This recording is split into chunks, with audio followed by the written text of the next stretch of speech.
Good morning, chat. My name is Penbu. I'm the programming, puzzle gaming, and music making VTuber on Linux, and today we are music making, specifically composing.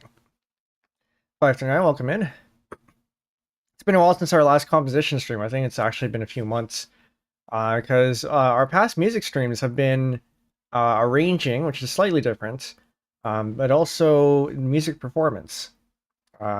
Music performance tends to be somewhat rare, but it was just last week that we had an automaton karaoke. So if you had missed that, it's definitely worth checking out. For those of you on Twitch who see the VOD there, the backing tracks for that VOD have been stripped out to avoid any copyright issues. So do go check that out on YouTube instead. Right there. But speaking of Twitch, today is the first time that we have a stream where Twitch affiliate is enabled. I just want to be clear that YouTube is still my main platform, but for those of you who prefer to be on Twitch, it is now an option. And with Twitch affiliate comes with emotes. These are the same emotes that you get we have in Discord. So we have Penbu Wave, Not Like This, Noted, Think, and Sip. All of these right there. And then if you subscribe, I don't know why you'd want to, but if you do decide to subscribe, you also get these emotes. Curtis Jones, welcome in. Congrats on getting affiliate. Thank you. We've actually been eligible since the end of May. It's just it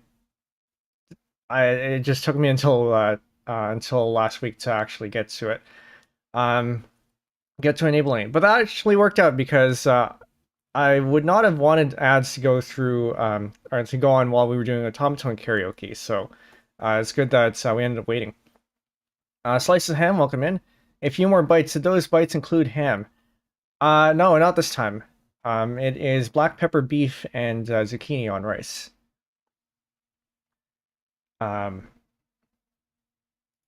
As for redeems over on Twitch, we don't have any yet, but keep your chat window open and all that to accumulate these puzzle pieces. And eventually, when we do end up figuring out what to do with those, you'll have some to spend. But for now, there's nothing there except for the default Twitch stuff. Okay. I do have infinite, by the way. All the streamers, if you're a streamer and if you have channel points, you do get infinite points on your own channel. Interesting choice not to go with the trauma nose. I had thought about that back when I was like before debut, actually, whether I would brand myself as a Tetris streamer, but I don't know if I made a conscious decision not to. But it turns out that Tetris is only about half of the content for puzzle gaming, and it's not something that I actually regularly. No, I do regular Tetris content, but it's not something that I specifically try to market myself as. I think, yeah, something like that. It's not, to me, it's not big enough to make my whole brand around it. So I think it's something more generic like puzzle pieces, which is a good token. I think is probably better.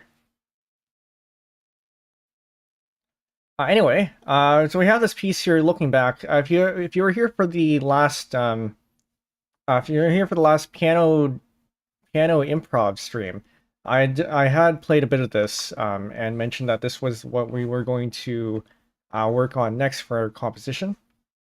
So this here is just a sketch score, but let me play the piece for you. So I think this is slightly different from what I had before, or what I have now rather. Okay, I'm gonna have to turn a little bit here. Now, hopefully you can hear that. I'm gonna play this in D because my the keyboard that I have right now doesn't go low enough that I can play the F sharp version well enough. Well, either that or go up an octave, and I might do that in a bit. But I'm going to play this in D because it's a little bit more comfortable in D. So here we go. I can get my feet right. Okay.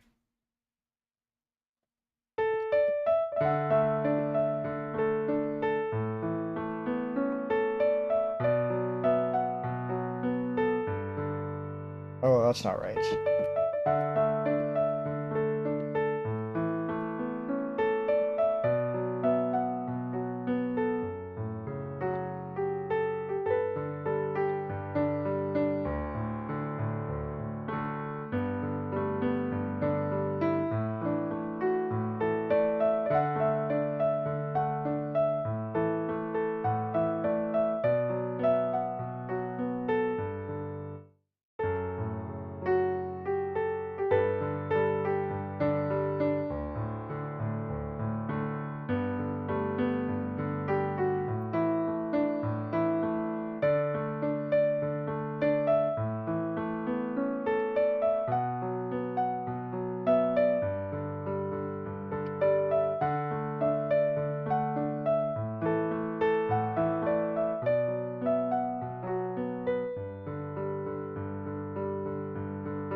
And there we go. We're going to be playing something or composing something like that.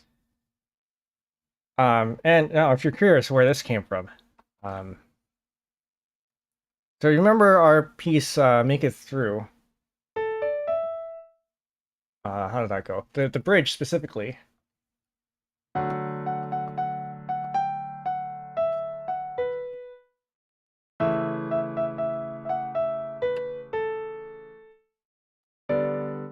Oh, that's not right. What's the next chord after that?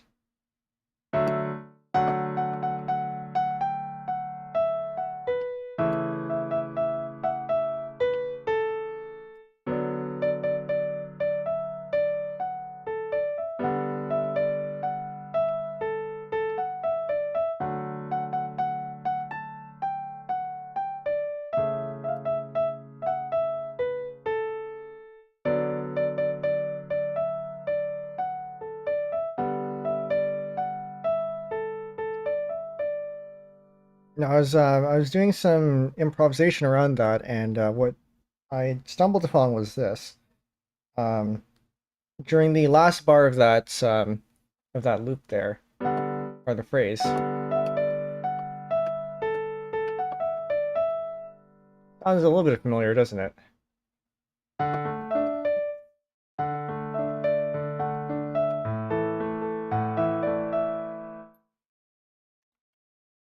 So that's where that came from. Okay. So we are going to do this in MuseScore 3. We might switch to MuseScore 4 if I feel like it. We're going to start off in 3. I don't quite know what the arrangement's going to look like. I think it's going to be piano based. We may add a couple more instruments later on. So this is called Looking Back. Penbu 2024 CC by 4.0.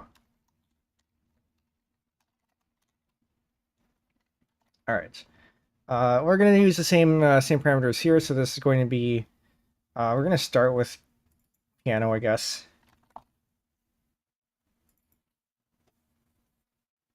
I was thinking of maybe adding a vibraphone and a French horn. Maybe we can add that later. This is in F sharp, so that's 6 sharps. It's quite the key. And then this is going to be pickup measure of 2. I have a tempo of 100.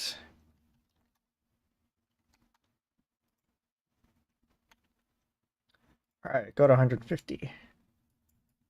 For those of you who have not been to a composing stream of mine yet, or an arrangement stream, I do tend to fumble around a little bit for the beginning until we find the groove, and then from there it's fairly smooth sailing. But for now, I mean, this here is more or less what we want, sort of.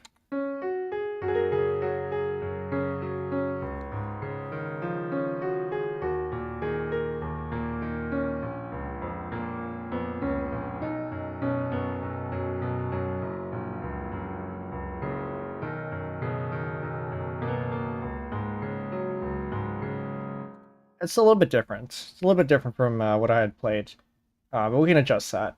And I'm not sure if I want to keep the left hand either. The only reason why it's like this is because that's the only that's as advanced as I can play without more practice. So we might make that a little bit more complex. We will see. I'll go up until there, I guess. Oh yes, the alert sound. If any of you do subscribe or donate, you will hear this sound here. If you were here for the last work session, where we had changed or composed some alert sounds, you'll notice that this is different from what we had before. And that is because the other one was a little bit too long, so I figured I'd shorten it down a little bit. So now we have an A suspended for A sus4 on that chord instead. But we can close that now. Just copy this into here. And take, I guess, this.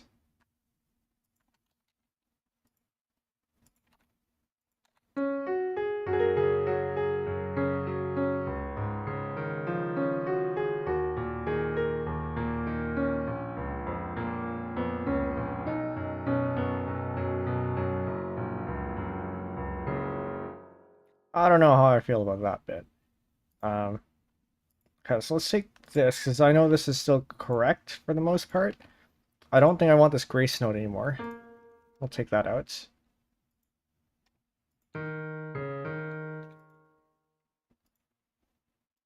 I may as well copy the left hand too.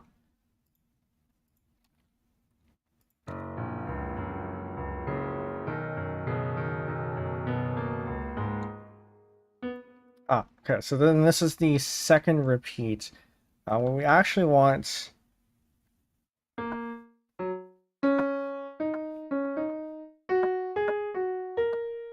But what we have right now is...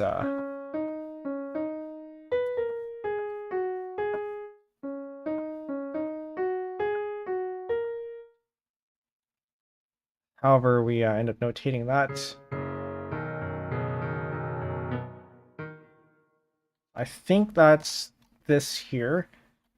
We go back to here. I would use MIDI input on MuseScore, but it doesn't seem to be working too well the last time I tried it, so we're just gonna have to figure this out. This one is an F.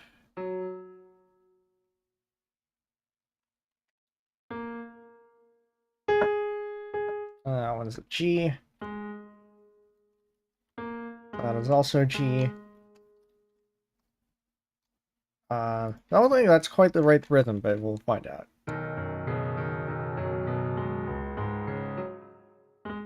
That's actually pretty close. And then that goes up to... goes up to the A. A sharp.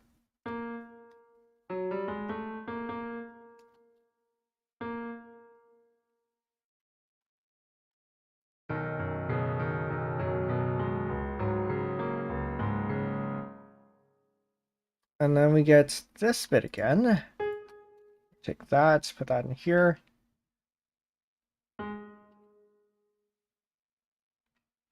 but only the 3. Only that.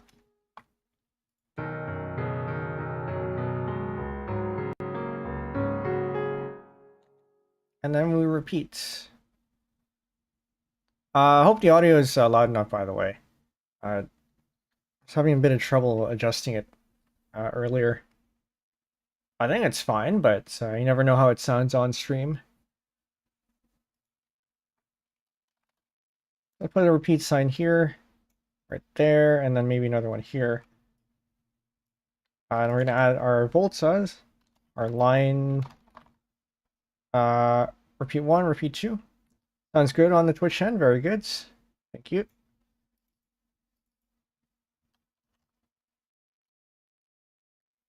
Now we'll have ending 2 here.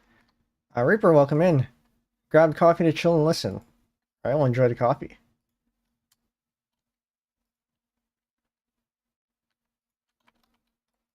Again, we're probably going to change the left hands later. I'm also not a big fan of how many ledger lines are here. But we're in the key of F sharp and we're going down that low. I don't know if it's avoidable.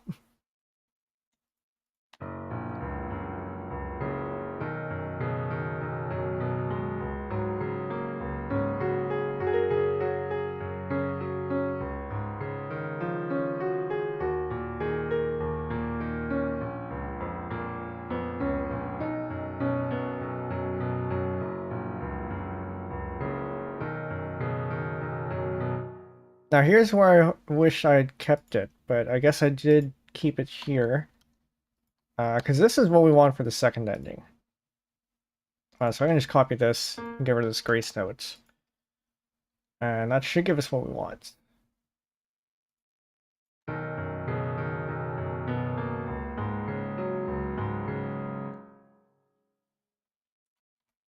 Okay, and then we're going to save this.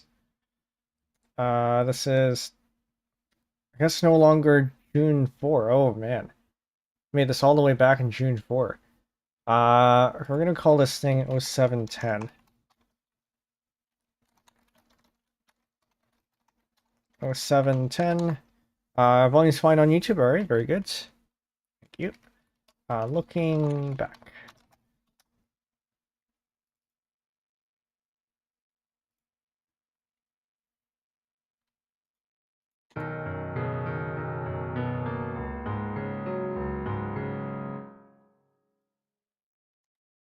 And then for the next bit,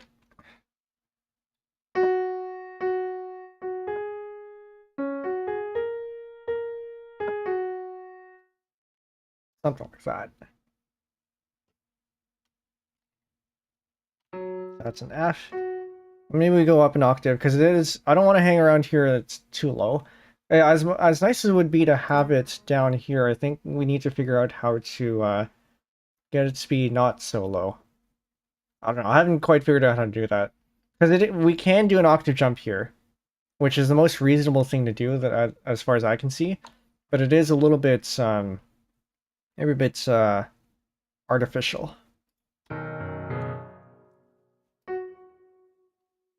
Well, let's fill that in first, and then we'll see how that sounds.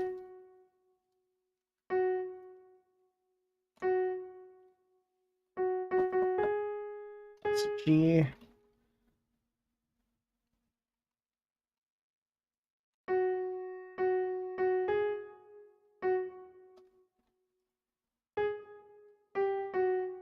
Oh, yeah, that makes a lot more sense.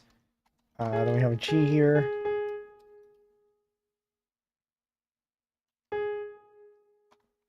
And I think that actually lasts for a while.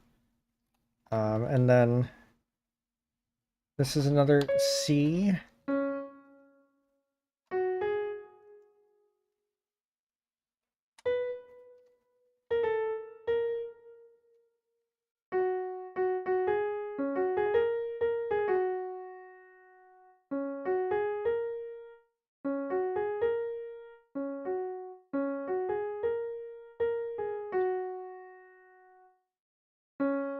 Well, hold on, I'm a little bit confused.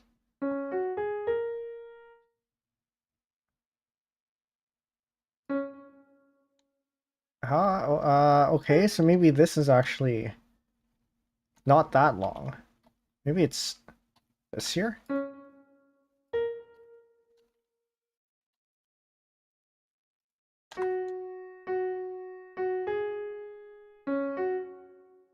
No, it definitely isn't. I think that is a full half note, and then we have this here.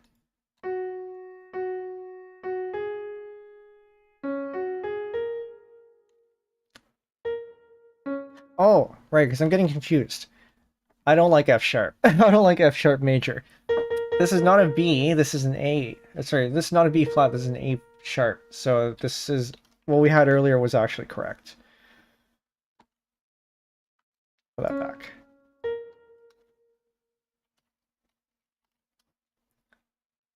Just to show you how that works here, this is a if you're not familiar with music theory here, this is your key signature, and it tells you which notes are sharps, which ones are flats.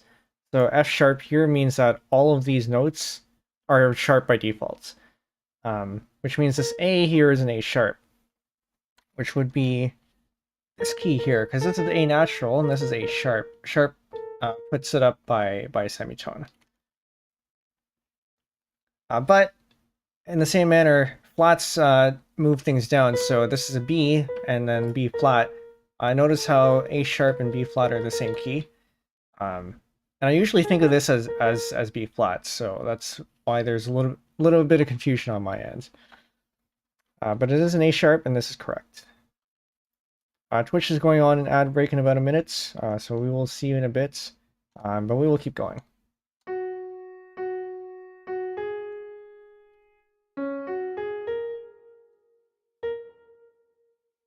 That's the same rhythm as before.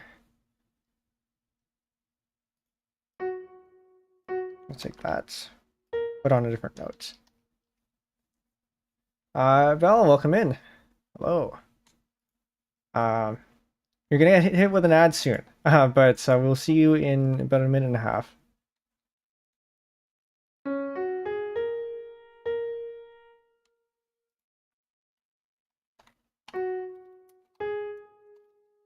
So that's this one here, that's this one here. That is also a whole half note.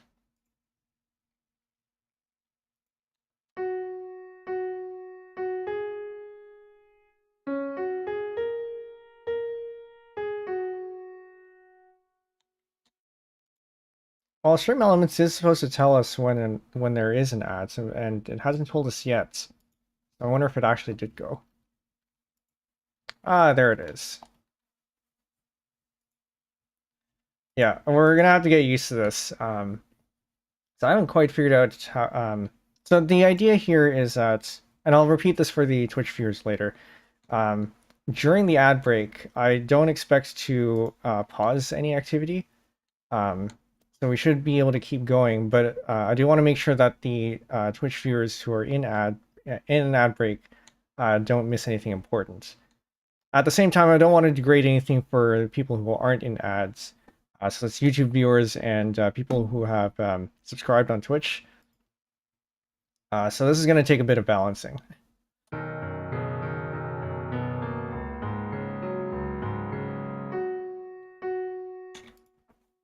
All right, so this is going to need some left-hand stuff.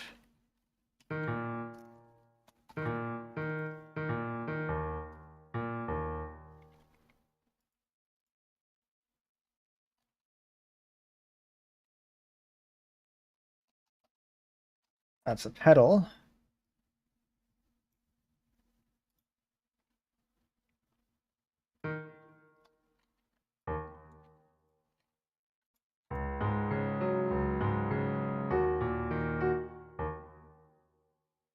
Right, I'm in F sharp. This is not D.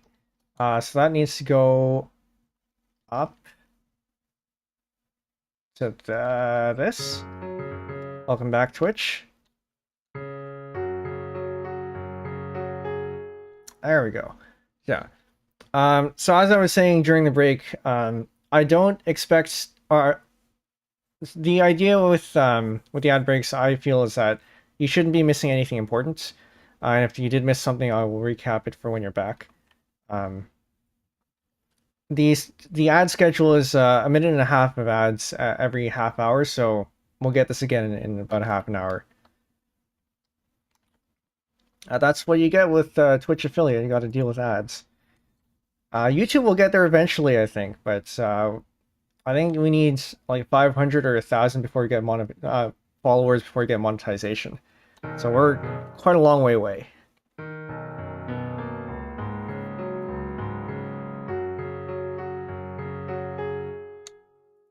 Actually, we should just copy and paste this, because this is all the same stuff. But I do want to do something nicer with the left hand here.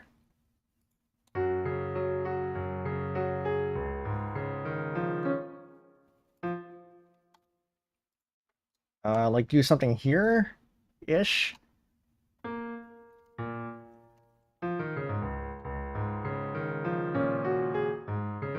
Maybe not that.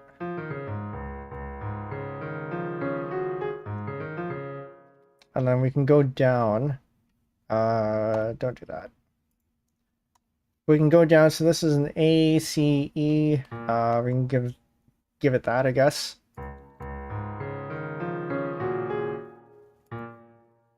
That's not quite right. Oh no, I'm still thinking in D major. That is not correct.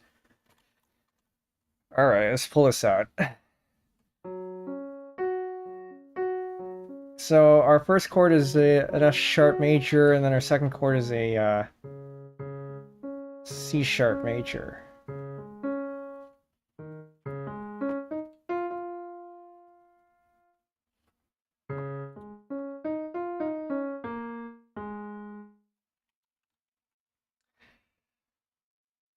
So if that's going to be C sharp, and that means that we actually want to go down here, and we go down to here.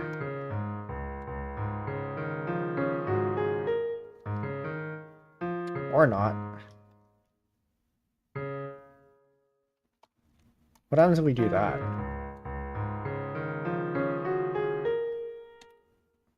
Sure.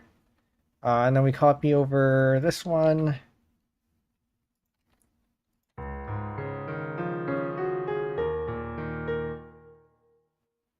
That also doesn't quite sound quite right. They're all the same chords, though. They're supposed to be the same chords.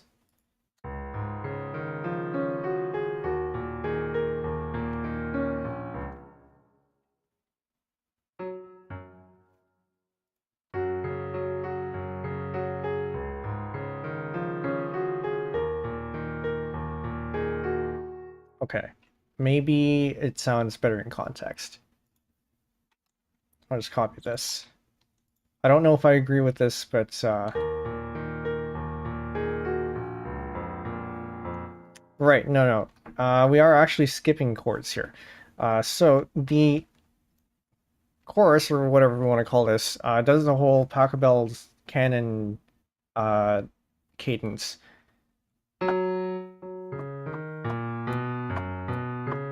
So it does that, but in the verses, we just do the regular 4 chords stuff. That. So we cut out this bit and just go straight to this.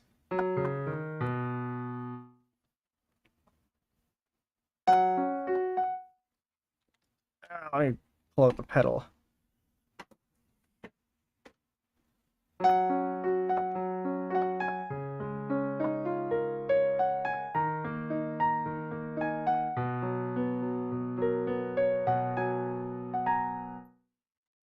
Something like that.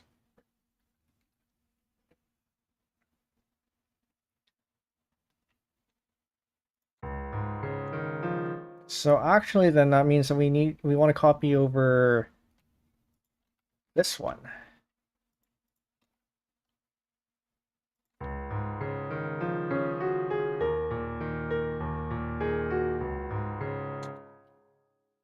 Not that one, the one before it.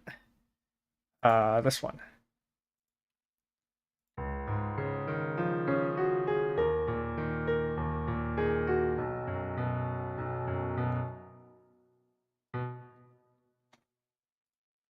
Make that a little bit more varied. This is an F. This is B.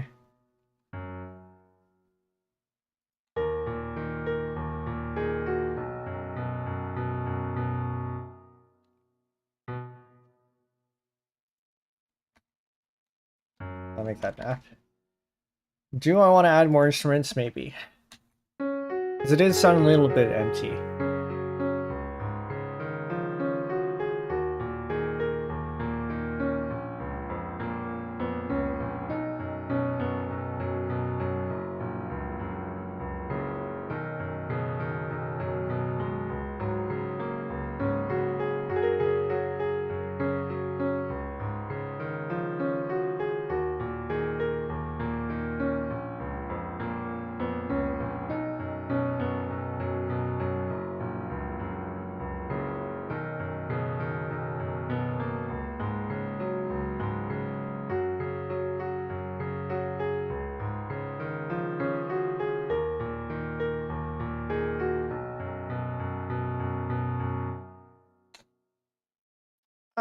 Then I want to do that again, actually. Before that, we're going to add a double bar line to this bit here. So double bar line in music notation signifies a new theme of sorts. So we're going from what I'm going to call the chorus melody into whatever the verse melody is. So we have this double bar line here to signify that we're changing the theme. And we can also add a rehearsal mark right there. We're going to call this A. Usually you don't have a rehearsal mark for the very beginning because you can just say it from the top. So you start your marks from the middle, and then that would be called A.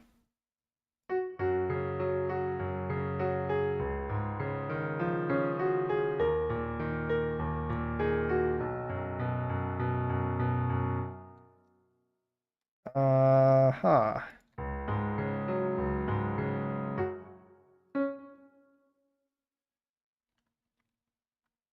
I gotta try this out.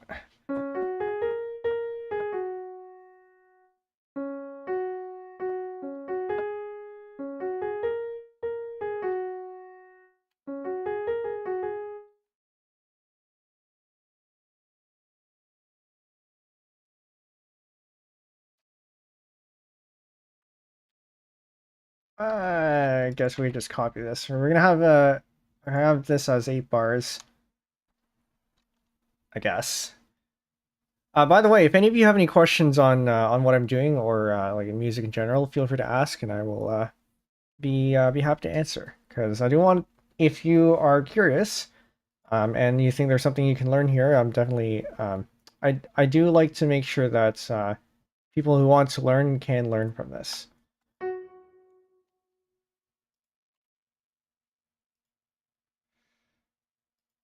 Now, should we be repeating this, like doing an actual repeat like this, maybe?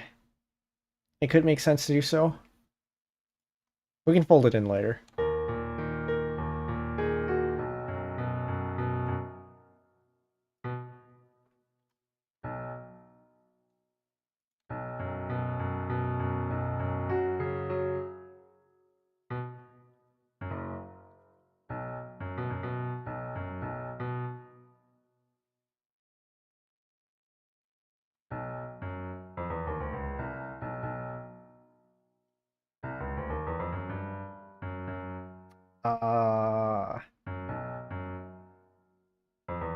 Maybe this way. I want to try to avoid having the same notes be played twice right next to each other. Just for a little bit of just for variety's sake here.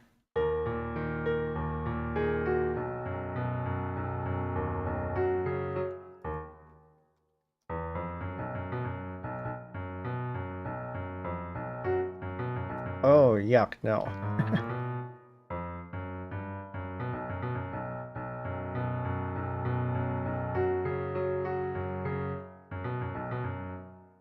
Then maybe we can actually make this Like this too. I'll do the same thing over here.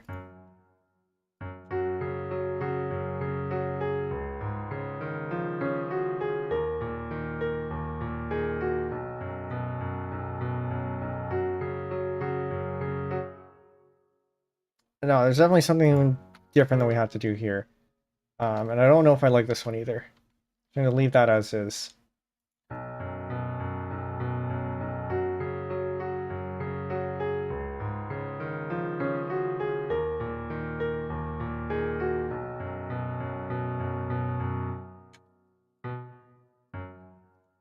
And then we continue on like this.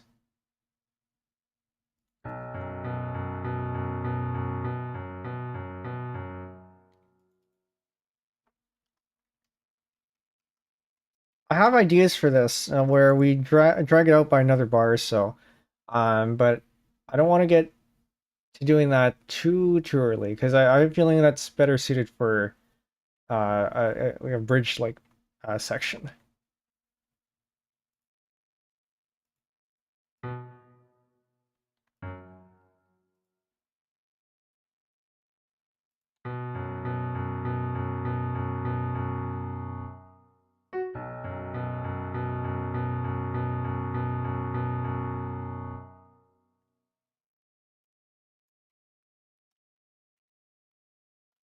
I'll leave that for now. I think I want to experiment adding in a horn. I put that down here.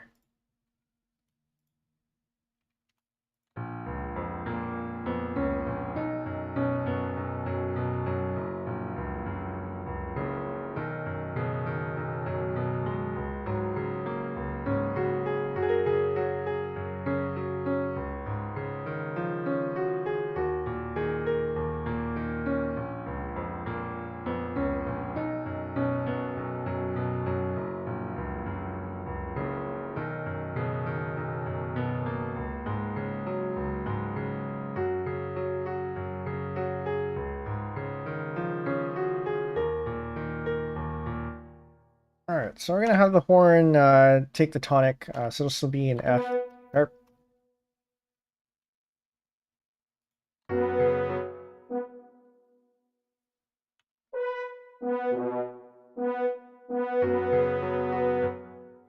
that does not sound right.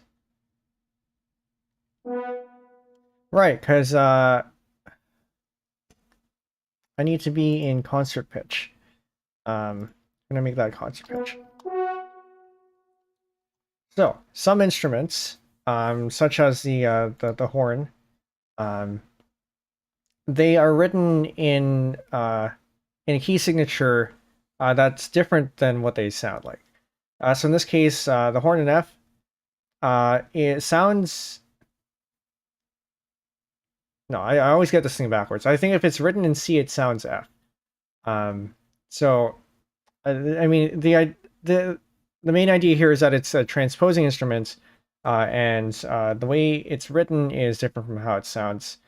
And so, if you want them to sound the same way, you put it up in concert pitch, which makes everything sound the same. And then later on, once you're done, you put it back out of concert pitch so that somebody can actually, when they actually play it, it actually sounds proper. Put that down an octave.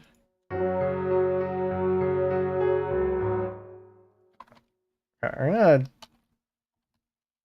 I'm gonna open this in MuseScore 4 just to see if we can get any better sounds out of this.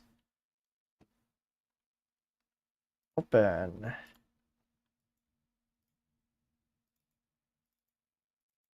Because I do expect to have better sounds.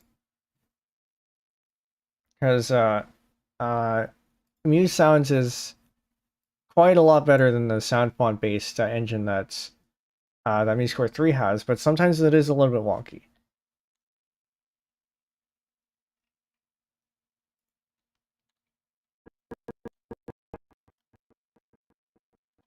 Right.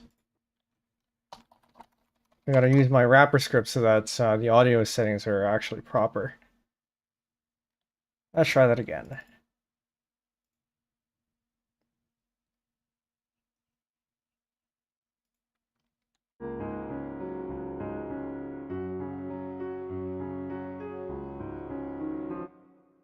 I can barely hear that.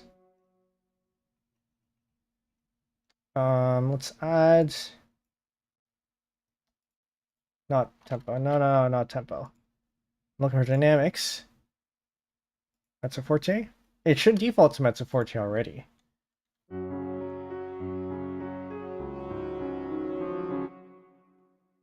Well, that doesn't sound right. Let's turn that up a little bit.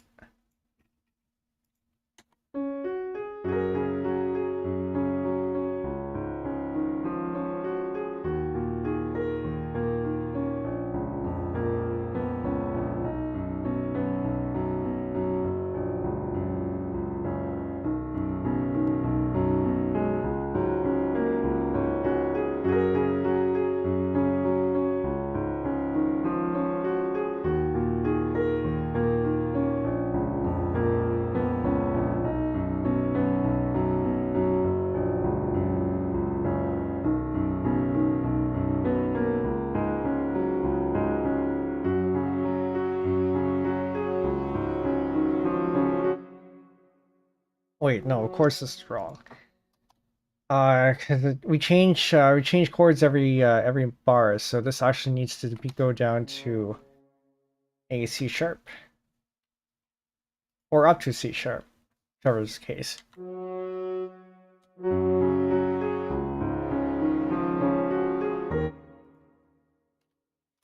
Maybe up to a C sharp.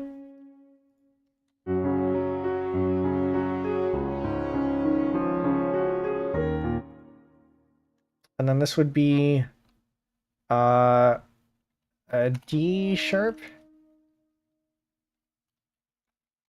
No, just the one. Just the one. And then this is the B.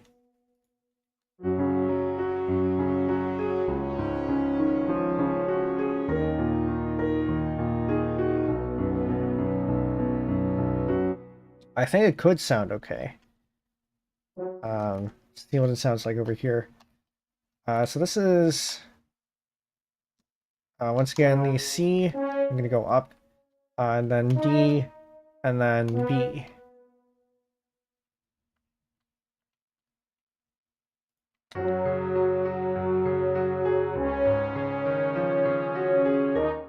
And let's make that mezzo piano.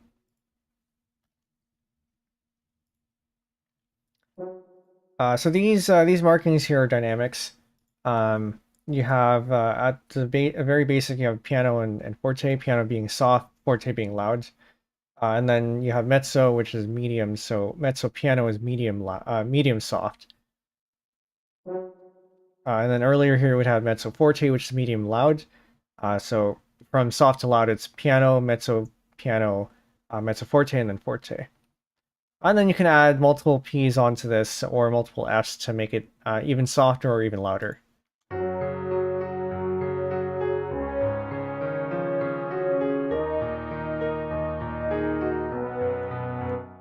Maybe we go down. The horn can go down much lower than that.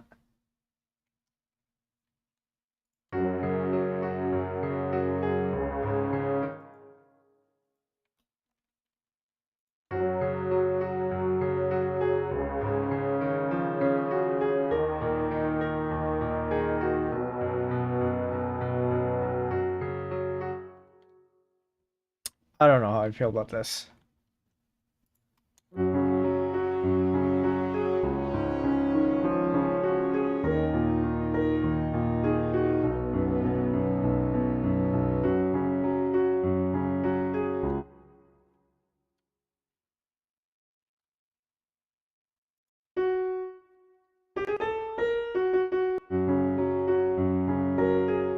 Oh, okay.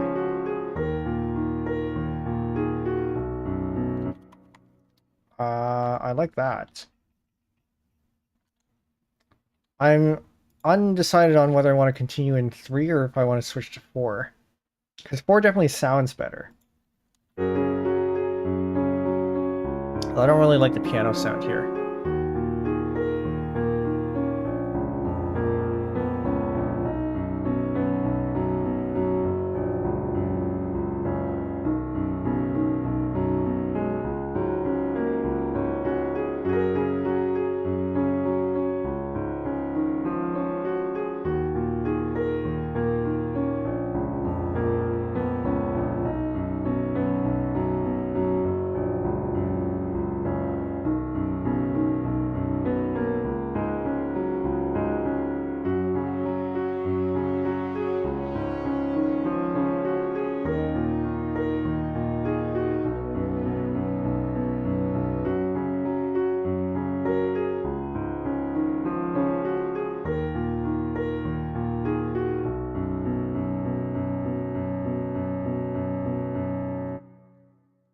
This is sounding promising.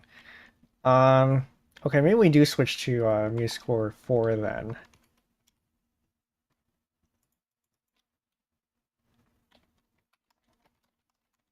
Want to keep the original just in case. So I'm going to switch to here. Do I want to add an oboe? Maybe we add an oboe. And instead of the horn, we put in an oboe.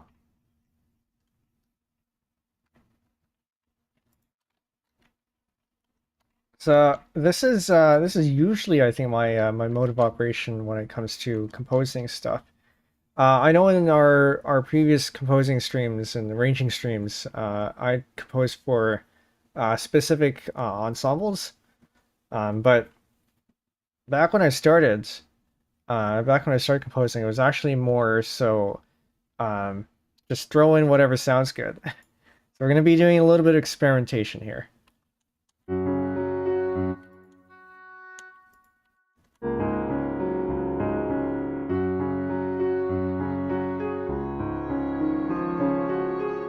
I can barely hear you.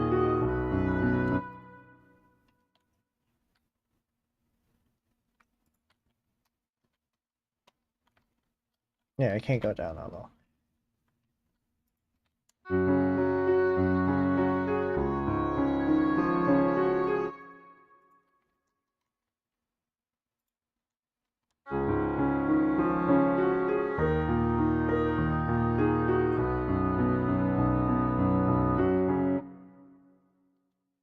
Maybe not.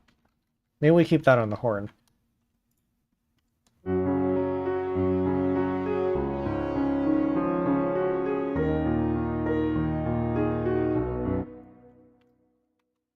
Keep pressing inserts. It's not what I need.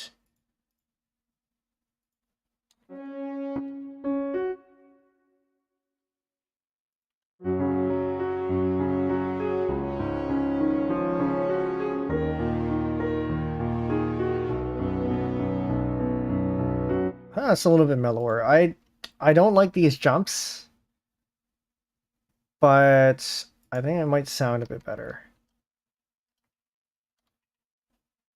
Generally, you want to try to avoid jumps like that where you can.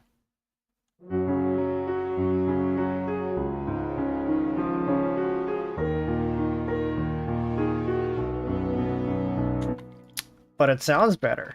So we're going to do that. Oh, sort of the horn player, I guess.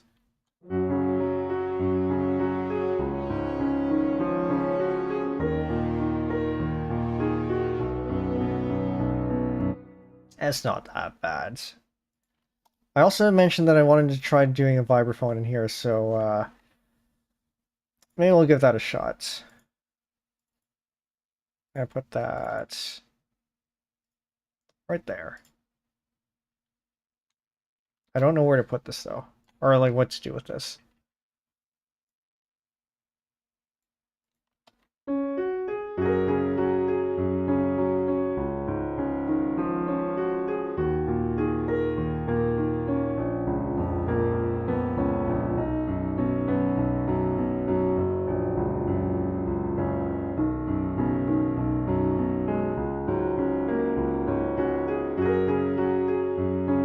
Okay, I'm going to unroll this repeat because it's starting to feel a little bit restricting.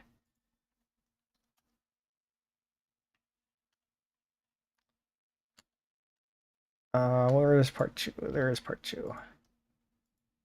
And by unroll, I mean add in, what is this? 1, 2, 3, 4, 5, 6 extra bars.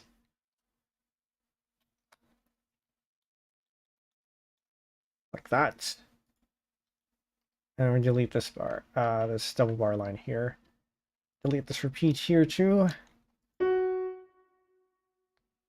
And then we take this, copy it over like so, and hope we have enough. Okay, good. I'm going to remove this grace note here, also this one.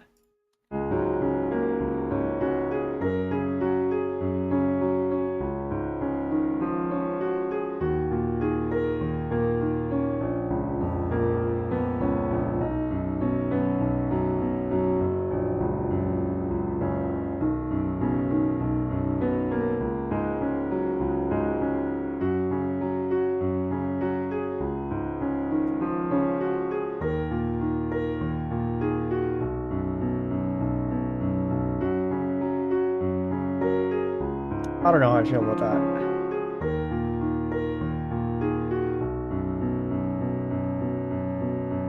We're gonna need to slow down over here and then do something over here. I do want this to be a bit longer though. That's still fairly short. So we're at what? We're not even at a minute. Or we're at about a minute, I think. Yeah, we're at about a minute. And speaking of minutes, at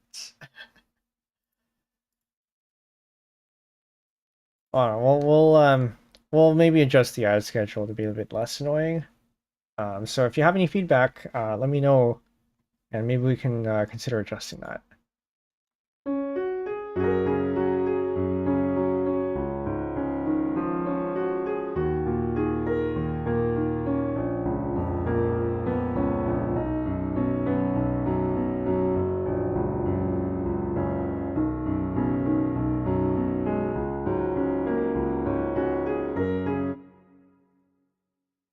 All right, and so this is where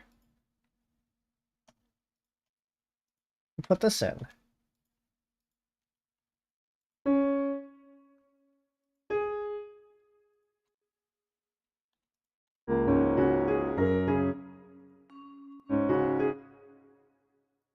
Vibraphone, why are you so quiet?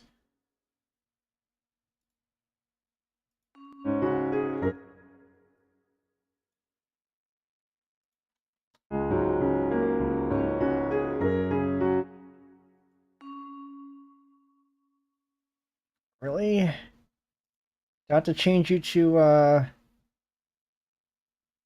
this?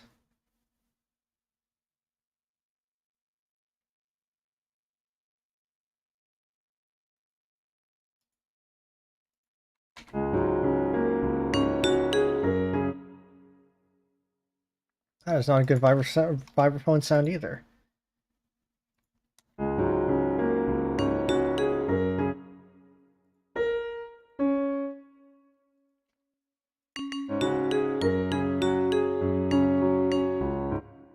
Maybe we need to add a pedal.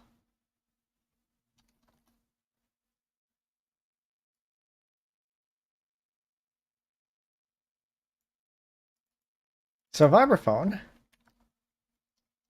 does have a pedal on it.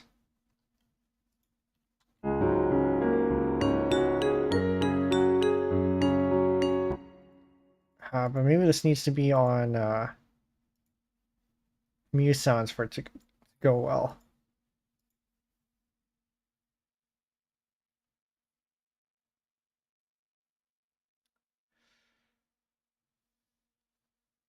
Huh. Okay. Speaking of minutes, why are most modern songs around 3 to 4 minutes long? I was gonna ask, what the eye got me. That's a good question. I don't know why. Maybe it just feels like a very, good length. Yeah, it just feels like it's not too short, but not too long. Because there are songs that are about 10 minutes long, and they're not bad. It's just that if you're, say, I don't know, maybe it's radio influence, because if you can't, if you're on the radio, right, well, 3 to 5 minutes is about the sweet spot to get in a bunch of songs in and still keep people's attention. Because if you have a one song playing for 10 minutes, people who don't like the song are just going to tune out, I think. um, so I don't know, maybe it's influenced by the radio. That is a good question though.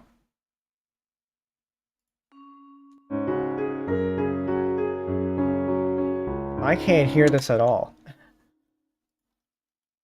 I'll make this a forte.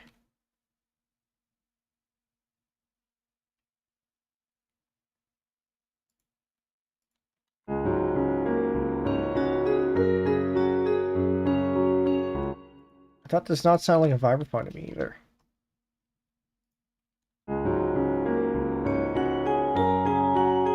Because I had to be on the upper register, is that why?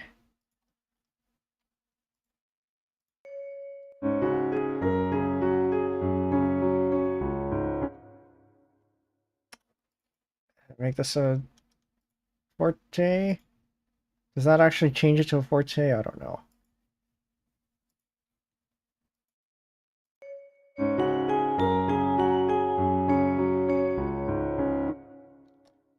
That does not sound like a vibraphone. That sounds like a xylophone with a lot of reverb. Okay, just to show you what a vibraphone looks like here. So vibraphone. Look at some close-ups here. These bars are metal. You strike them with these mallets. Usually they're yarn. They could be plastic too, but usually they're a little bit softer. And then they have these pipes underneath. And then you have a pedal at the bottom to let the sound ring or not, like what we would have in a piano. And then what makes the vibraphone special is that it has a motor that shakes the instrument a little bit, so you get that good almost vibrato sound. I wonder if they have one here. Yeah, so I think what happens is that the motor turns this little flap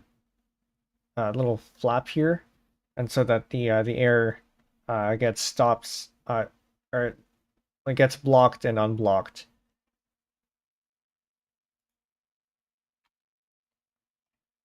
And it makes a little bit of a wah-wah sound. But those are supposed to be metal bars. So I don't know why it sounds like this.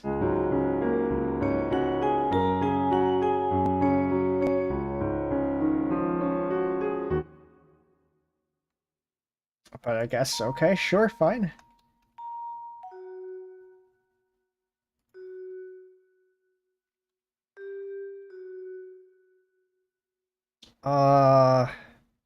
What's the fifth of this? I don't need to calculate that.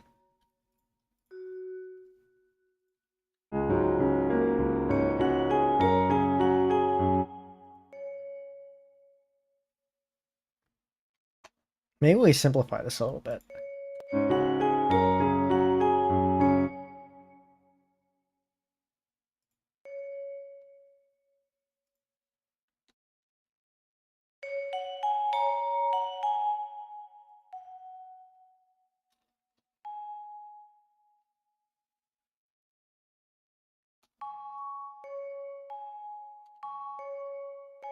Sure.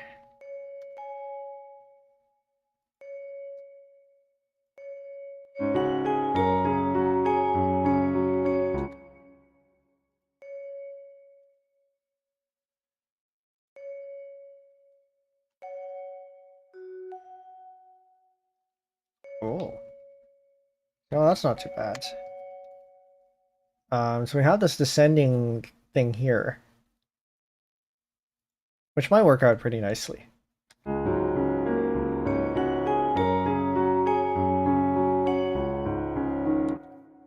Or not. Or not.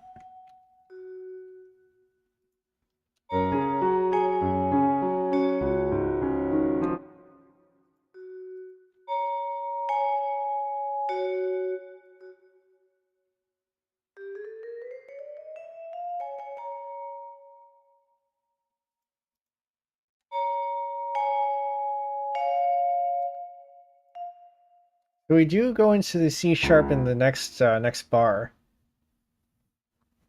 But this is still part of the F sharp bar. So I'm not sure why neither of these end up working. So we have a C here. So maybe we just keep it as a C. Or maybe we give this an octave.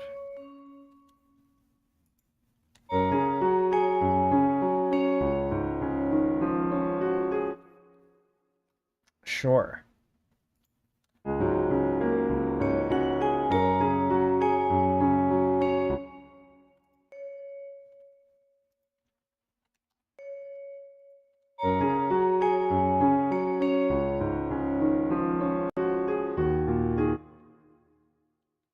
feel like I don't have a good direction here. What's happening?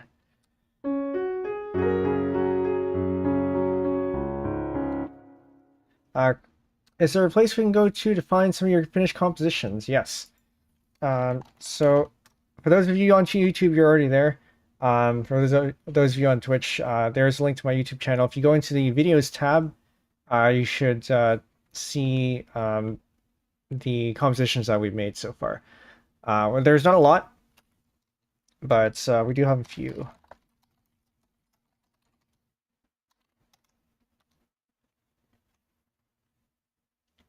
So right here, the videos tab, we have, come on. We have 2U, which is the first composition we made, plus the improv version there, and then Make It Through, which is the second composition, plus the improv version as well there. And then a couple of this one's an arrangement for a short jingle of sorts for the VTuber Soy Milk. Soy Milk. I hope I did that right. I apparently did not do that right. Shout out Soy Milk. There we go. And then this is a random cover that I had done for Phase's 3rd anniversary with an automaton. But yeah, that is over on my YouTube channel, so if you'd like to take a look, there's where you can find it. The sheet music and all that, and downloads for the songs or the pieces are all in the description. So if you'd like to take a look, it is all there as well.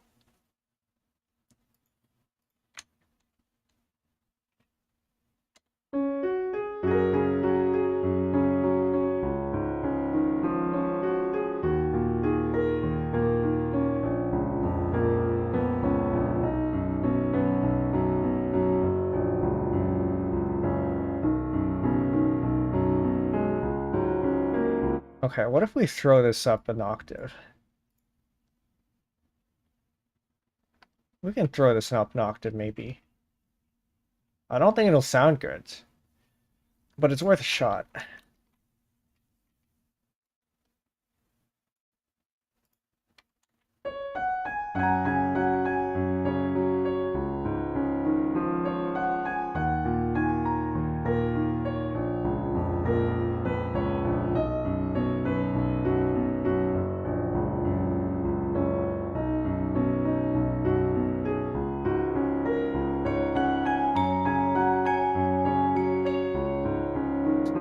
I really do not like this vibraphone.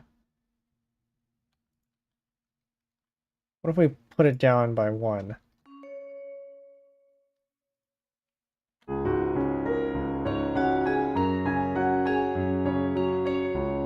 That's even worse. Alright, fine. Maybe we don't have a vibraphone.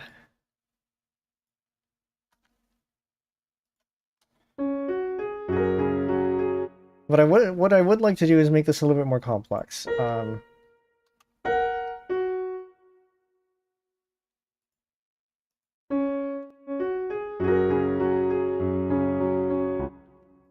so that means having a second voice. And I just remembered my OBS keybinds are set to the same keybinds we have for voices. So I gotta make sure we don't do that. The F sharp and then C, we can make this a C.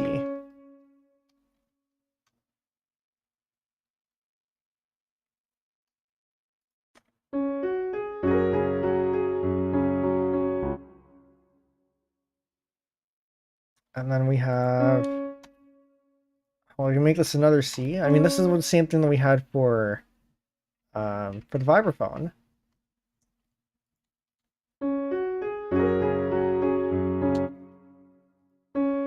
Why don't I put this up to an F?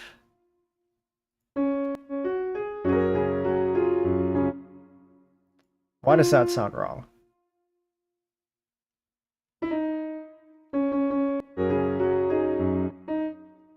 Why does that sound wrong?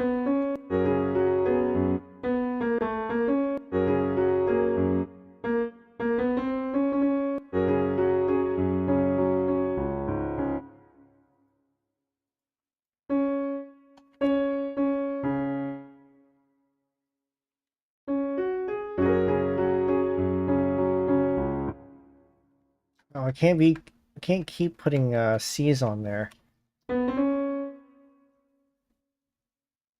Okay, time to try things out.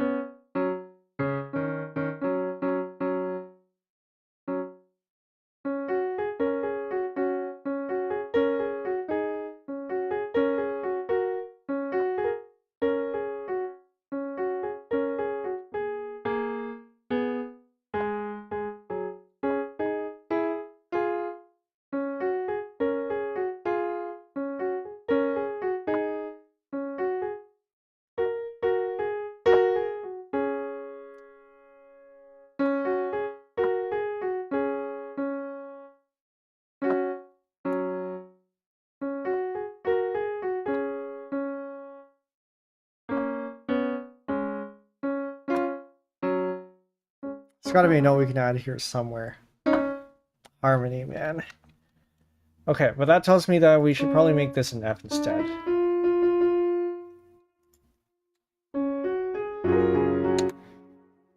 But, oh, because that's not an F, that's an E.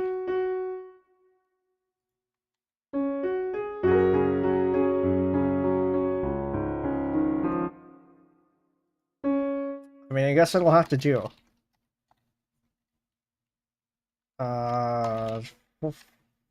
Eighth note there. I'm going to tie this over like that.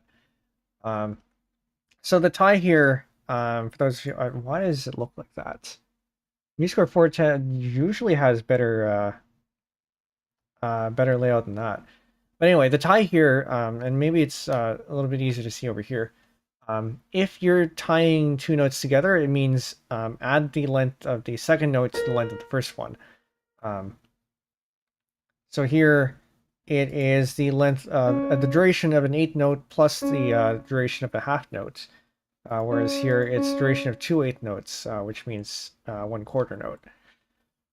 What that is distinct from the slur here, which basically is an articulation, or rather a marking of articulation, where it says that you try to play this in a way that the notes flow rather than are especially distinct. Which maybe that means that we should have only one there, but maybe not.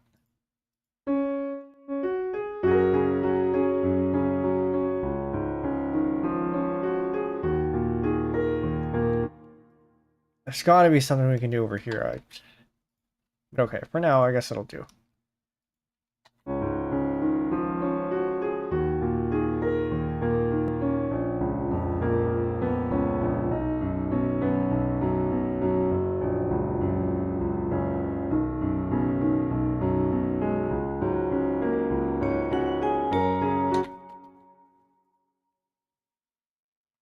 I might get rid of this vibraphone. I'm gonna mute it for now.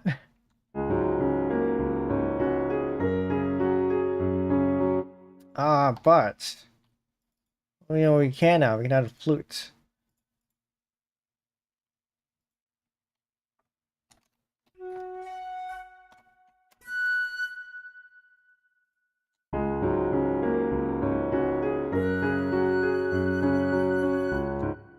I'm quite okay with that, actually. And this goes down to B. Karmic Moto, welcome in. So how do I add the amen break? That's a good question. I don't actually know what that specifically refers to. Drum. Oh yes, the drum. Yes. I don't remember what this sounds like.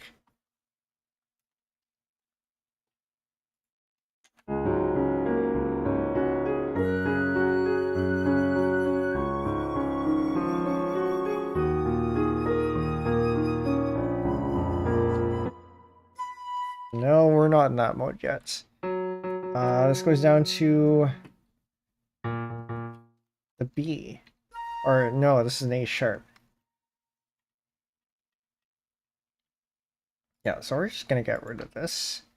Actually, we may as well get rid of the whole vibraphone to begin with. because I don't think we're going to use that. As much as it would be nice to. I'm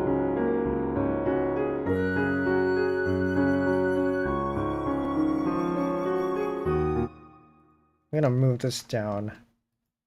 You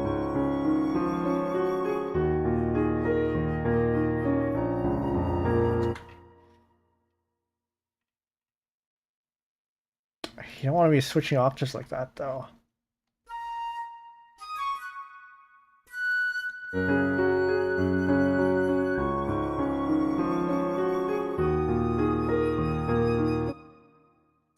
So, maybe we do this instead.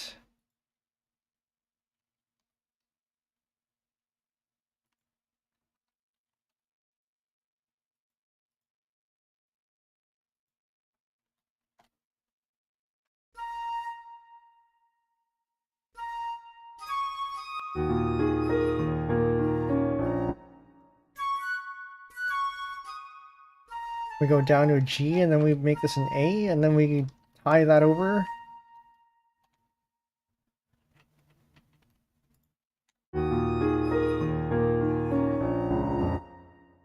Because we do need a little bit of extra variety there, I think.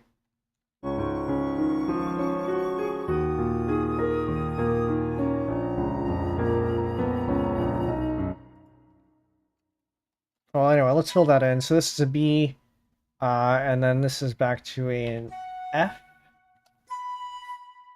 B, and then C.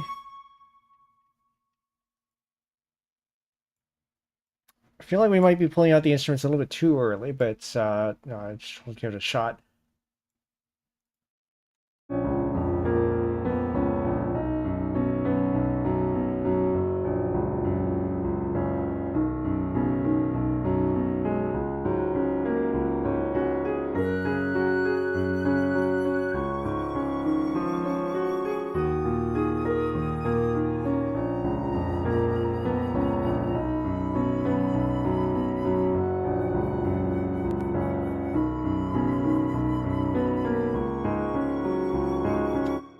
I am putting these two down an octave.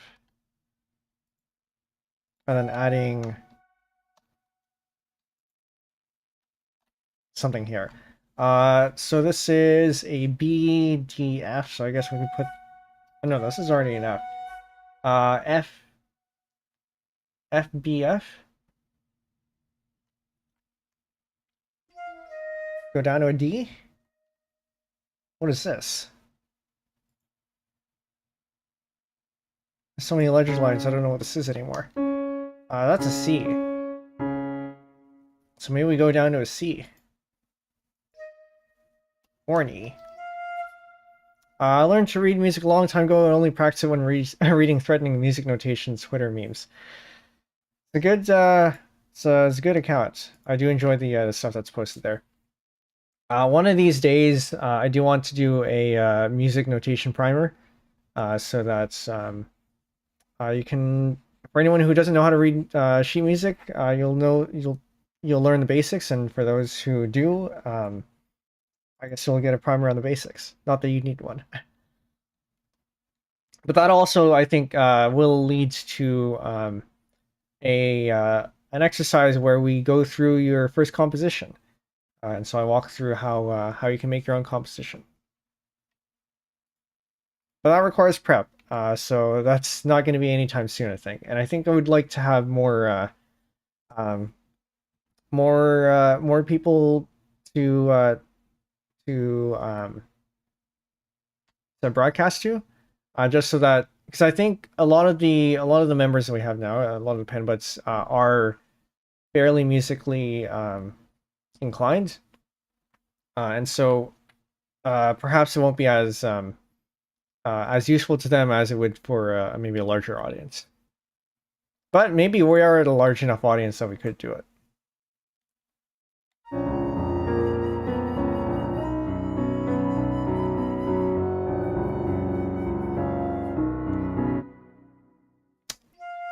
That is definitely not right.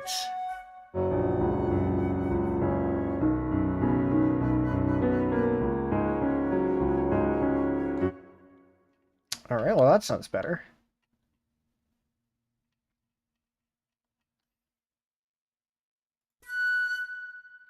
I'll put this out of mezzo forte. And we probably want to add dynamics here somewhere. I don't know about these ones here. Maybe we'll leave them for later.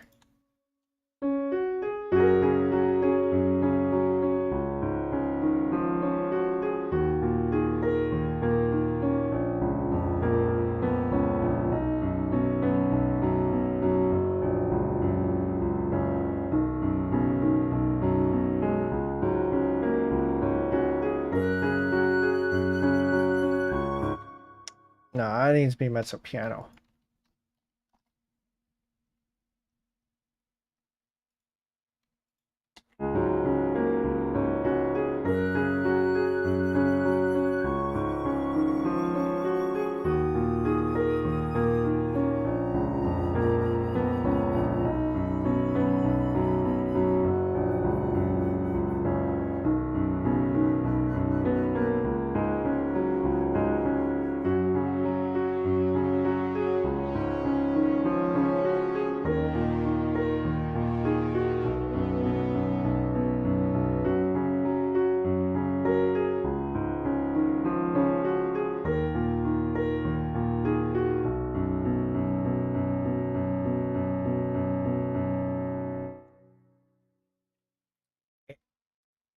I think the individual parts sound like they're fine, except in when they're in context, they feel a little bit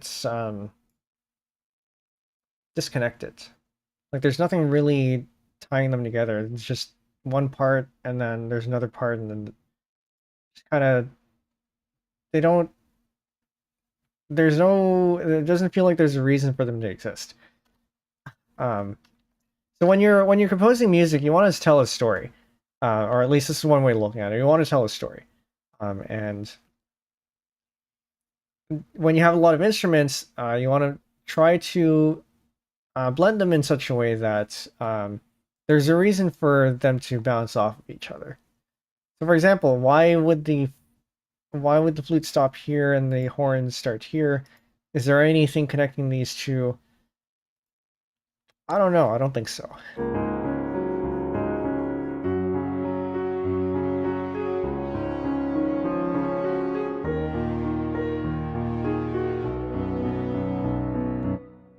Actually, I'm gonna pull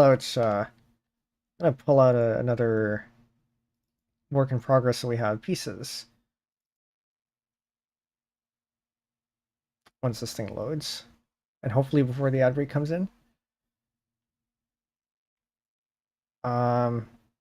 It's like right here. I'm not gonna play it, but there are a few instances here where we bounce across different instruments. So for example, actually maybe I should play it. But I gotta find which one it is first.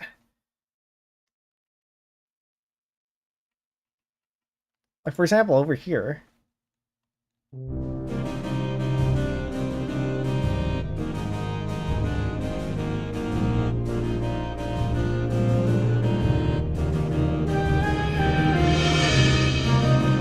Actually, no, this is not the right part. Where is that part where we bounce around? Oh, I think it's this one. No, it's over here. We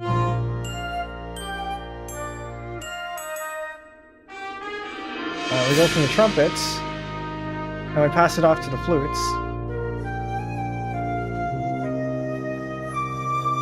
And then we pass it off to the saxons.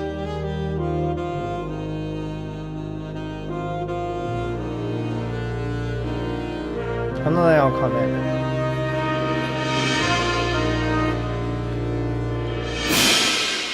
We should go back to that at some point, but not today. But yeah, there should be a reason for these to stop and then for them to come in. And it could be as simple as that's just the way that sounds best, but I don't think in this case that is actually the case.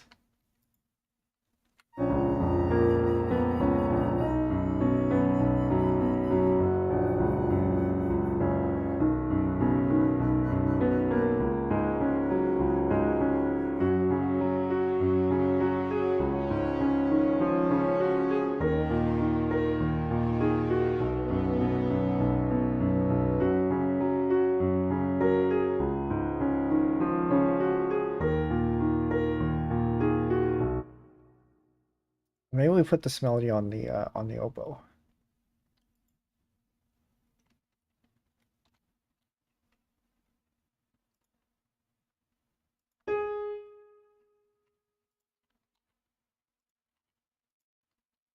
Not the flute, the oboe.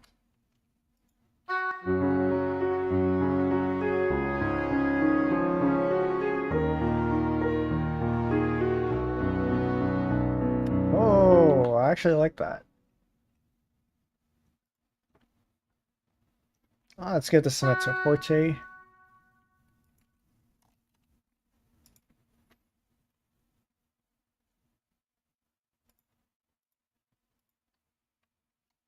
Let's add some dynamics here.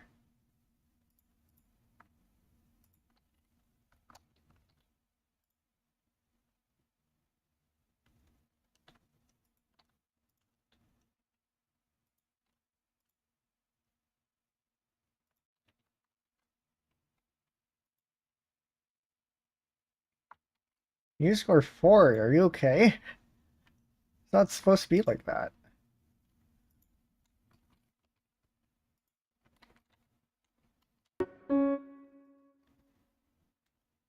I expect better layout than that.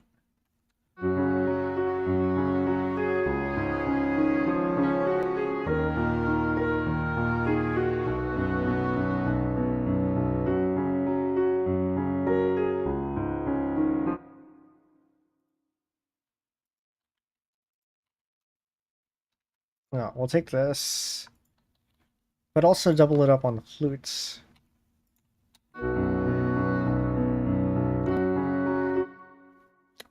But up an octave.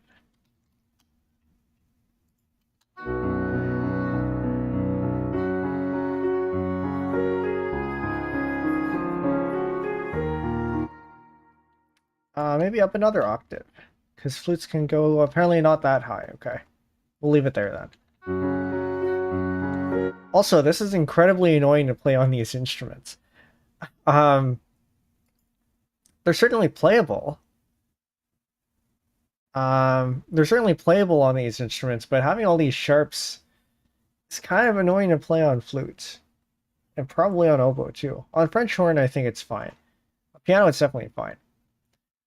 But flutes tends to play in C or B flats, or a lot of other flats, flat keys.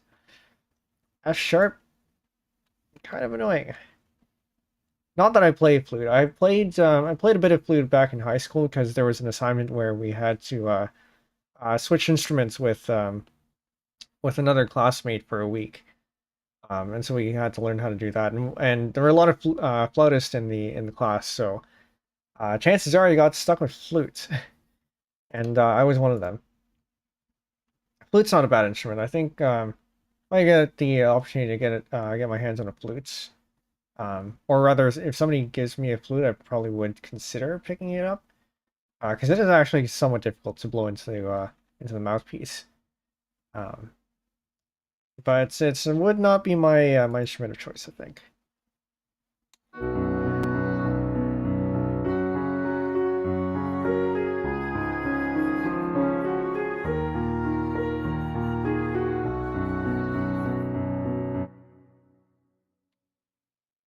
Can we do something that isn't just unison?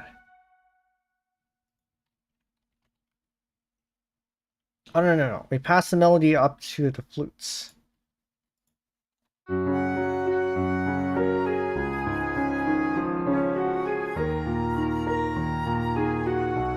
then we have oboe do some sort of harmony instead.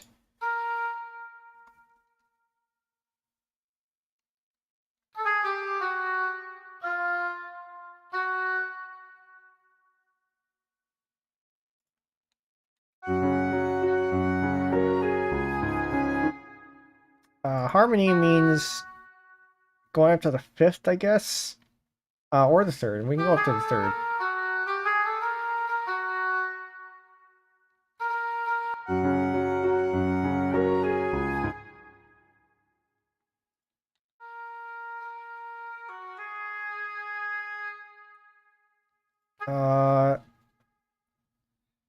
Okay. Time to pull up the piano again.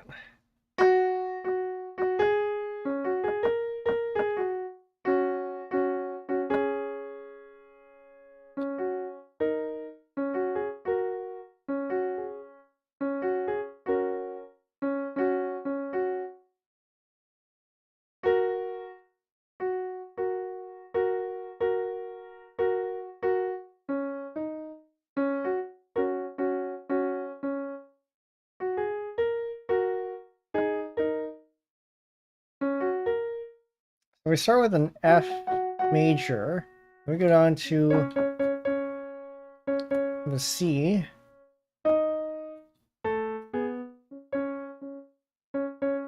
So the notes in the C major chord, or sorry, C sharp major chord, are these notes. So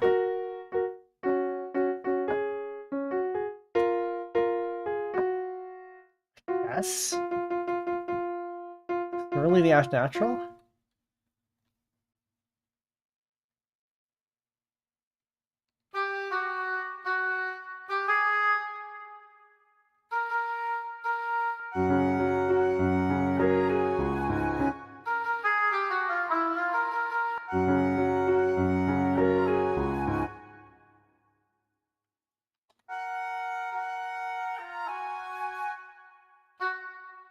No, but this is G.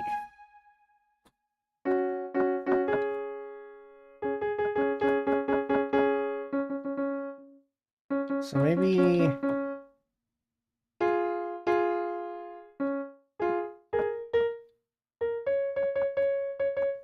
maybe pull out the C instead.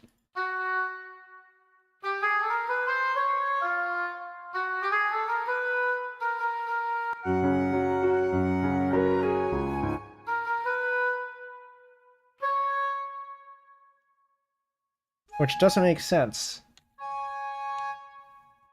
Kind of makes sense.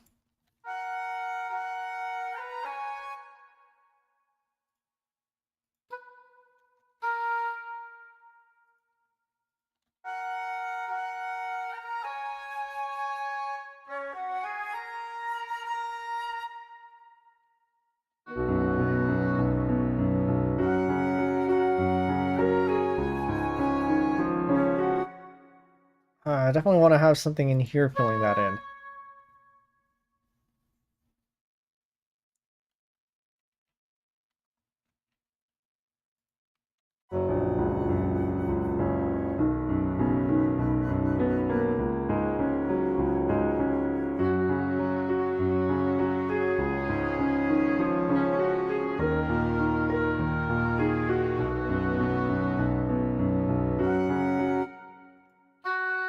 I'll have this go for the entire way.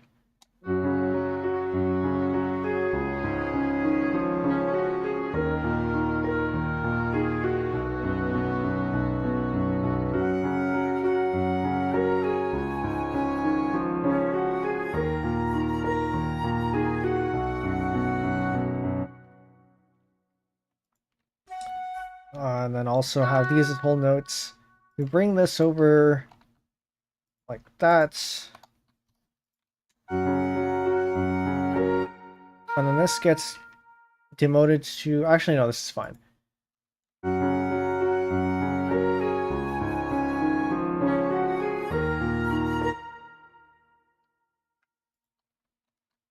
And then we do a decrescendo there too.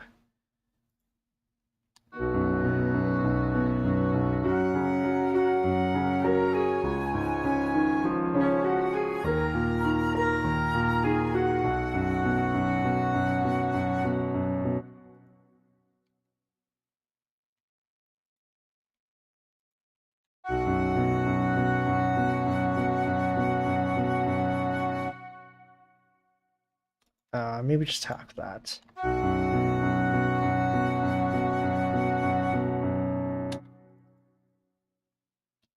And maybe further decrescendo there.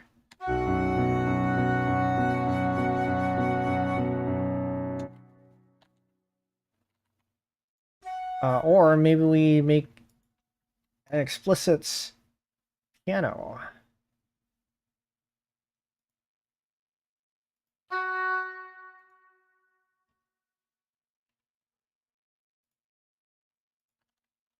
We do this.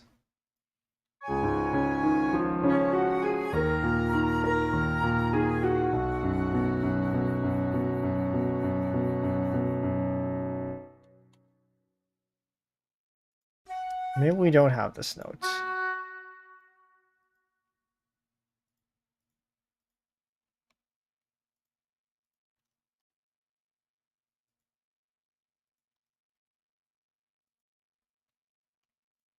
All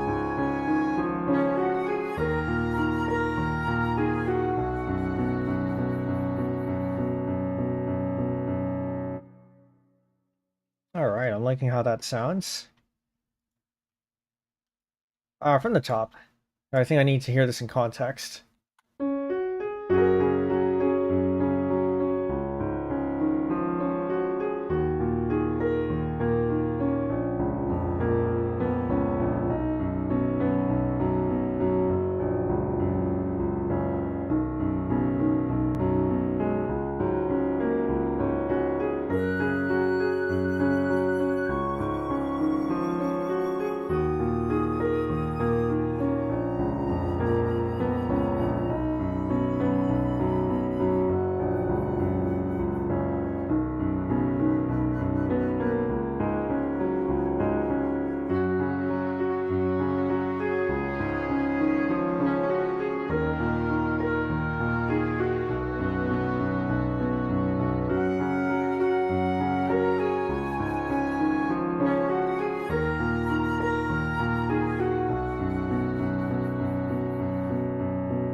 It's getting there. It is getting there. I like this.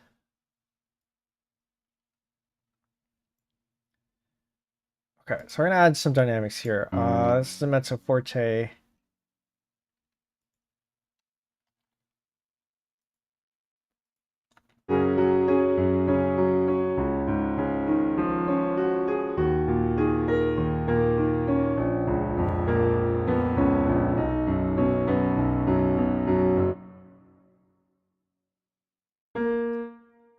And I think we can add hairpins over here.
I should have let that play. But so something a little bit off here. This I don't like.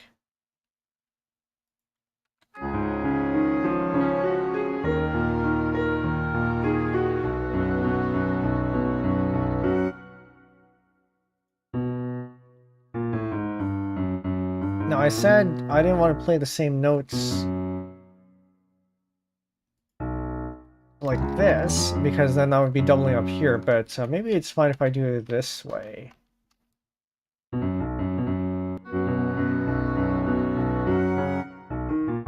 Sounds like it's probably going to be fine.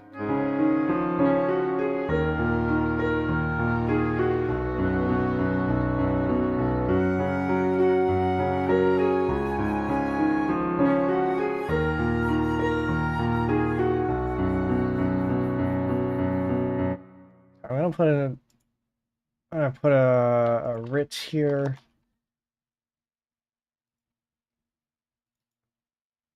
Why is that so large? Doesn't need to be that large.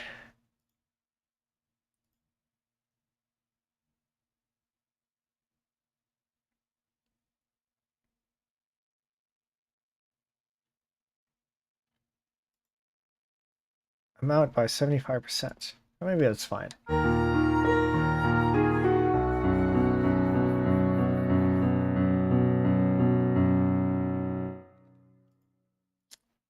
Maybe not by that much. Maybe like 90% or 80%. No, 90. It's just a gradual slowdown, but not so severe.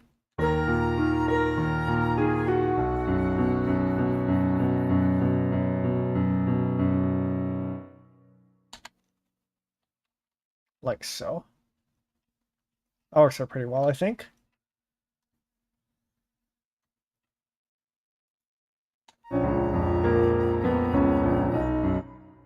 Now back to some dynamics here. This one, move off this way.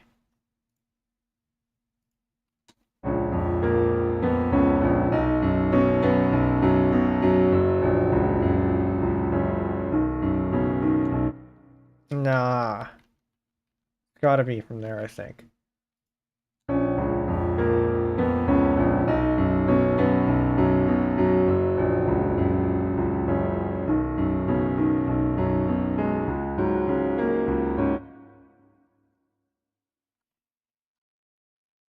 Then we can go down to a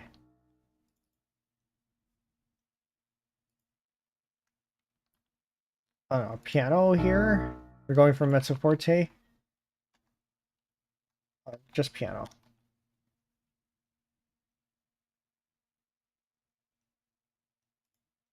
So that we can go back up to a forte here. Or mezzo forte, rather.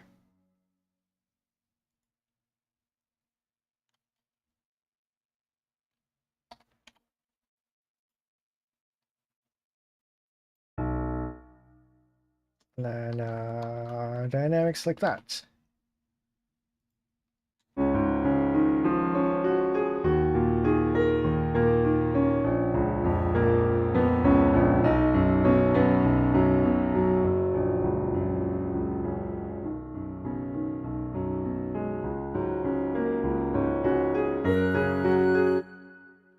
It's a little bit too much dynamic range. Maybe we go down to mezzo piano instead.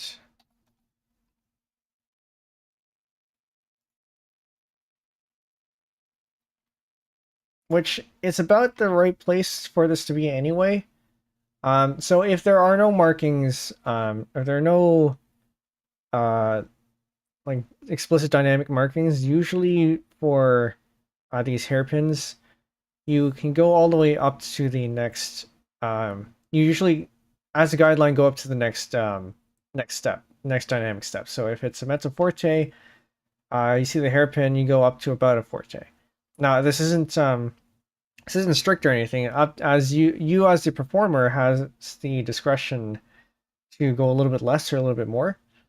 But as a guideline, that's about where you would be. So here, if we imagine we're at mezzo forte, there's no marking here, so this would be about a forte.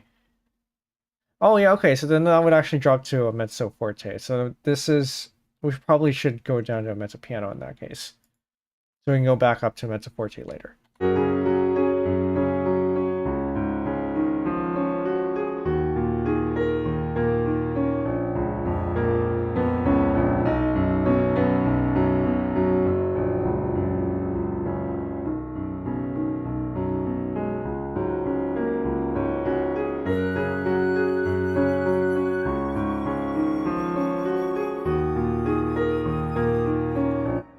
There's something I wanted to change here. Change this just for a little bit more rhythmic variety here.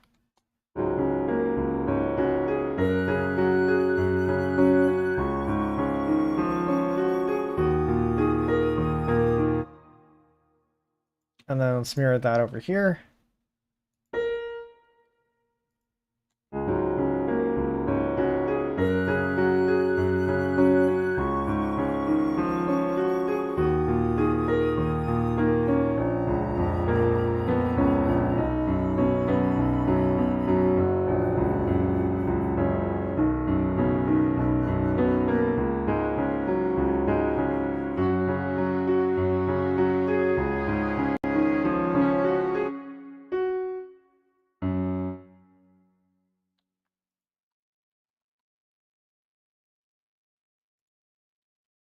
We may as well have all of them do the whole up, down, loud, quiet thing. Did MuseScore 4 just have a break their break their layout system? Because it used to be better than this.